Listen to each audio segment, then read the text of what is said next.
Hey everybody, Scout Crafty here again. It's Monday, which means the weekend is over for many of you. I hope you had a great weekend.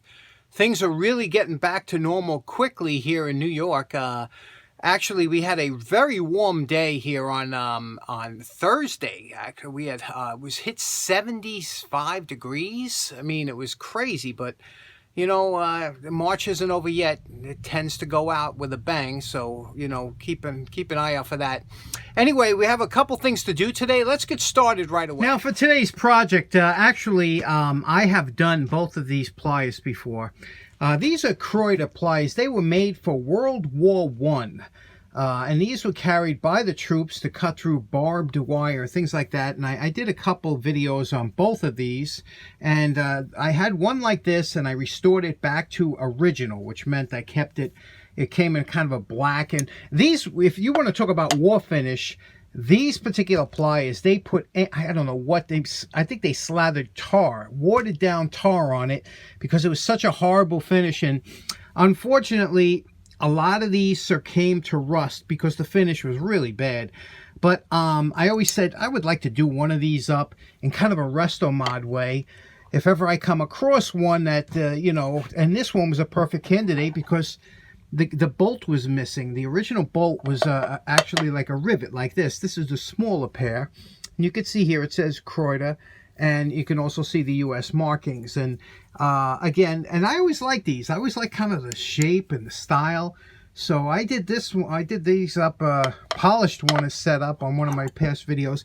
But this one I did in black. And I said, now I saw this missing the bolt. That's why I got it at a decent price. These can be pretty pricey.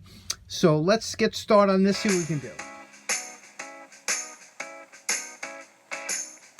Okay, as we know that bolt wasn't original, obviously, but and you could see here they had that little star. You see that imprint there? That's where the rivet went in from the top, and on the back there was a domed rivet that was peened over, so it was like a two-piece rivet, and they held on. Again, if you were taking a tool into combat, you didn't want anything that could fail, a nut that could fall off or something. So I'm sure that was part of the specs back then, was something that was riveted, but you know, I do prefer bolt. You can always take it apart to service it. The jaws are in really good shape. You can see here they got that groove jaw, and they got that little hole in there to cut the wire, the barbed wire, so that it does get in there. And it always did a nice job. You know, it was able to clip it. And but here's the part that, you know, see in here, this always gets, again, this is always a tough part to get, that curve in here, because that's where you get a lot of the rust. And you can see the kind of the rust that came up here.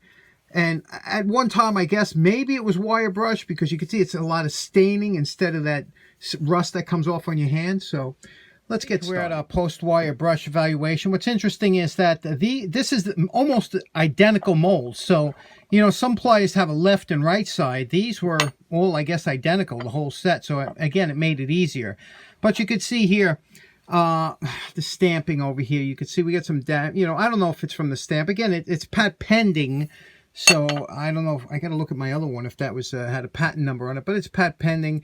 And you could see, you know, the forging in there. So there's really nothing you could do. But when you're going to go with the wire brush, you really have to do in here well, because you can't do anything else. And also you do the jaws. And we could see here the jaws are in a very good shape, considering the age. Remember, World War I. These been floating around, so the jaws are in great shape. Everything's good. Now we're going to hit everything else with the flat. Okay, to get in this contour here, there's only really one way I found that you could do it and make it look nice, and that's using a worn. We're going to use a worn 60 grit. Now, look at the contour here. You can see as it wears. I'm moving it up here because it's got the white background of the tape. You can see the contour. You see that contour? That's from a worn belt. Compare that to a brand new disc. That'll give you a sharp line, and we do not want a brand new disc for something like this. So that's why it's important to save your worn disc for jobs just like this. We'll do these first because they're most difficult.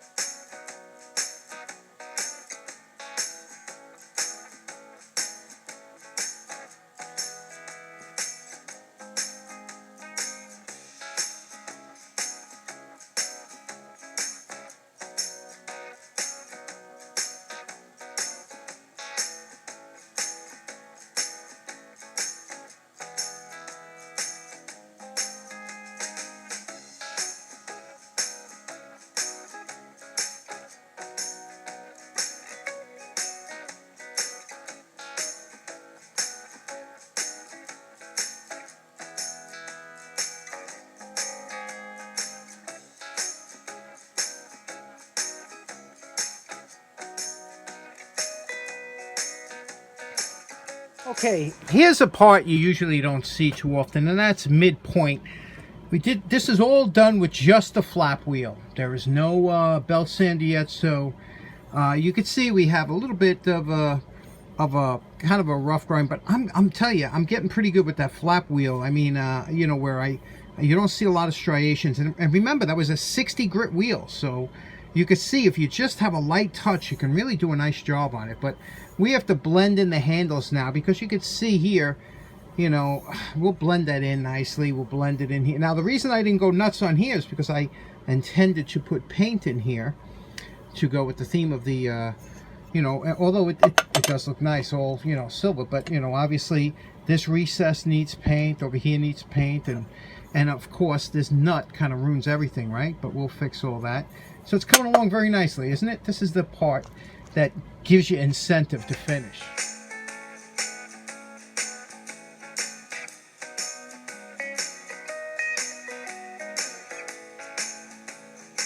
Okay, everything's coming good. We just finished the polish, right? But as I'm going through the pliers, I look over here and you see that there? Pit, pit, pit. Now, my back is killing me. It's been a long night. It's after 2 a.m. You know, I feel like going upstairs. I can't do it. I got to go back. I got to go back to the high grit, grind that all out. Then I have to go through the grits again, polish it out. You know, it's you. You got to look yourself in the mirror, or the shine of your wrench, you know? Hey, real quick, I just want to explain, you've heard me use the term Resto-Mod a couple times during this Resto-Mod restoration. And well, I just want to explain what that means, because I'm sure somebody will ask in the comments. It's a fairly new term, but the idea goes back hundreds of years. It's Resto-Mod is a combination of restoration and modification. And my first experience with a Resto-Mod, because it was basically termed around automobiles back in the day when you know, people would take old cars and then fix them up and use aftermarket parts and stuff. That was considered Resto-Mod, even though they weren't called that at the time. But the term goes back to mostly vehicles, and now it's used for so many things. Tools, it's used for guitars. I've seen it used for so many different items. Anything that you're going to take and restore it and then change it a little bit, you know, you put that term on it. But my first experience with a Resto-Mod, my dad and I used to go to car shows back in the 80s, and you know, antique automobile shows, and we loved it. We had a great time, and we used to go around, and they're always held in nice weather.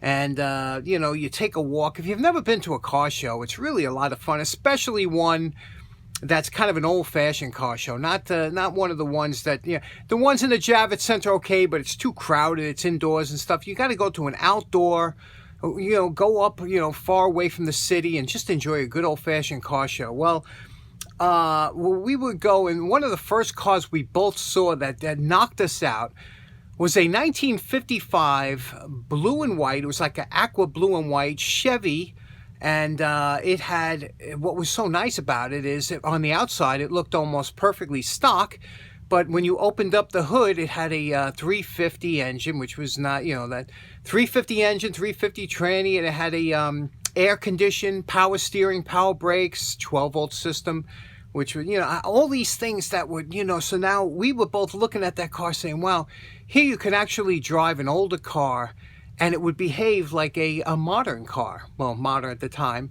And it was just a terrific idea. And, you know, that carried over today. Today you see a lot of the car companies doing the same thing. But it was an interesting idea, and that's where the term comes from. So let's get back and see what we did with this tool. Now, you know my favorite part. Remember what these Kraeuter pliers look like before we started. And we're calling this project done.